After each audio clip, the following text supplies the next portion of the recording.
কেমন? ঠিক আছে বলো। ওয়াও, মজা। Just wow. আসসালামু আলাইকুম, hello everyone, welcome back to my another vlog. So আজকে আমি যেটা রেডি করব সেটা হচ্ছে এই জুই পিঠাটা। এই জুই পিঠাটা আমি এর আগেও রেডি করছি, বাট সেটা ভিডিও করা হয়নি। সো আমি আজকে ভিডিও করব, ভিডিওর মাধ্যমে আপনাদেরকে দেখাবো যে কীভাবে আমি জুই পিঠাটা বানাই।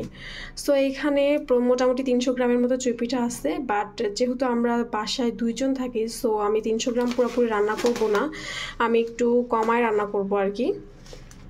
তো এই তো জুই পিঠাটা। সো চলুন দেখে নেওয়া যাক কীভাবে আমি জুই পিঠাটা রান্না করি। সো এই তো জুই পিঠার জন্য প্রথমত যে উপকরণটা লাগবে সেটা হচ্ছে দুধ। আমি এখানে প্রায় 350 ml এর মতো দুধ নিয়ে নিয়েছি, যেহেতু এই বোতলটা 600 ml। সো আমার এখানে অর্ধেকের বেশি আছে, সো আমি আনুমানিক এটা ধরে নিলাম যে 350 ml এর মতো আমি দুধ নিয়েছি। সো এই দুধ পুরোপুরি দুধটুকু দেবো আমি, আর এর সাথে আমি একটু পানিও মিক্স করব। বেশি পানি মিক্স করব না, অবশ্যই সামান্য পরিমাণে পানি মিক্স করব। দুধের পরিমাণটা অবশ্যই বেশি রাখতে হবে এবং পানির পরিমাণটা কম নিতে হবে, তাহলে জুই পিঠাটা খেতে অনেক বেশি মজা হবে। সো আমি এখানে একটা এলাচ নিয়েছি, এই এলাচটা আমি শিলপাটায় গুঁড়ো করে নেব।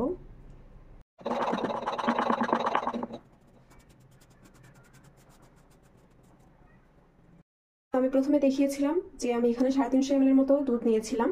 সো এবার আমি বোতলটাকে পুরো ফুল করে দিয়েছি পানি দিয়ে। সো যেহেতু জুই পিঠাটাকে সিদ্ধ করার একটা ব্যাপার আছে, বারবার পানি অ্যাড করা যাবে না, তো সেহেতু আমি একবারে পানিটা অ্যাড করে দিয়েছি। যে যতটুকু রান্না করবেন অবশ্যই সেই পরিমাণে দুধ, সেই পরিমাণে পানি আপনারা অ্যাডজাস্ট করে নেবেন। আমি যেহেতু অল্প পরিমাণে রান্না করব, তাই আমি এতটুকুর মধ্যে সীমাবদ্ধ রাখবো আর কি। এর মধ্যে জুই পিঠাটা সিদ্ধ হয়ে যাবে এবং জুই পিঠার মধ্যে যে ক্রিমি ভাব সেটাও চলে আসবে। এতটুকু দুধই যথেষ্ট আমার জন্য। প্রথমত আমি এখানে দুধটাকে জাল করে নেব, তার জন্য আমি একটা হাঁড়ির মধ্যে পুরো দুধটুকু আমি এখানে তুলে দিচ্ছি।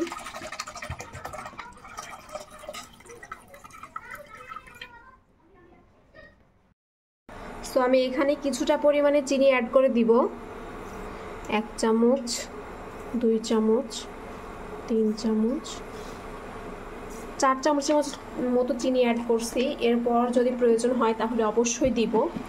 চিনি অ্যাড করার ক্ষেত্রে অবশ্যই লক্ষ্য রাখবেন যে দুধ যখন পুরোপুরি ঠান্ডা থাকবে, মানে দুধ চুলায় বসানোর সাথে সাথে হয় চিনি দিবেন, আর নয়তো দুধ ফুটে যাওয়ার পর চিনি দিবেন।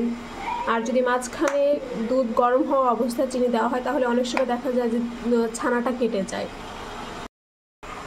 এবার আমি এলাচের গুঁড়োটা দিয়ে দেব।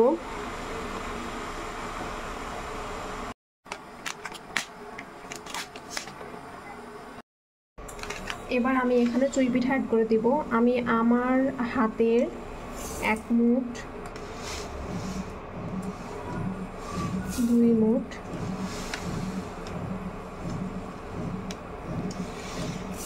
3 মুঠ এখানে অ্যাড করছি।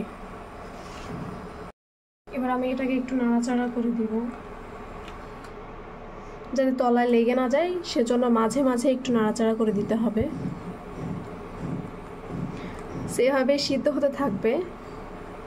যখন কিছুটা পরিমাণে ঘন হয়ে আসবে তখন একটু লবণ অ্যাড করব এবং দেখব চিনি অ্যাড করার প্রয়োজন আছে কিনা। সো এভাবে আপনারা লো হিটে এটাকে সিদ্ধ করে নেবেন প্রথমে।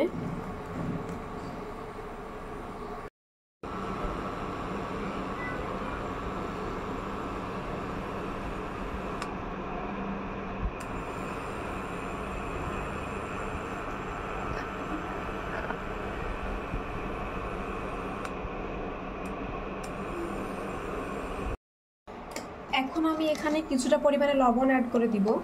সো আমি এই পরিমাণে লবণ দিচ্ছি এখানে। আমি এই অবস্থাতে চুলার জাল বন্ধ করে দিয়েছি। দেখতে পাচ্ছেন যে পায়েসের যে গ্রেভিটা সেটা কতটা সুন্দর এসেছে। অবশ্য এটা যখন ঠান্ডা হবে এটা আরও গাঢ় হবে। সো আমি একটু এরকম অবস্থাতেই বন্ধ করে দিলাম আর কি, যাতে ঠান্ডা হয়ে যে গাঢ় ভাবটা আসে সেটা একেবারেই যাতে শুষ্ক না হয়ে যায়।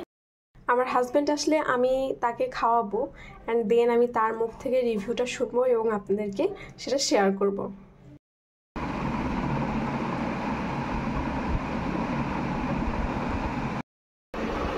কেমন? Take your number, go. Wow. মজা। Just wow.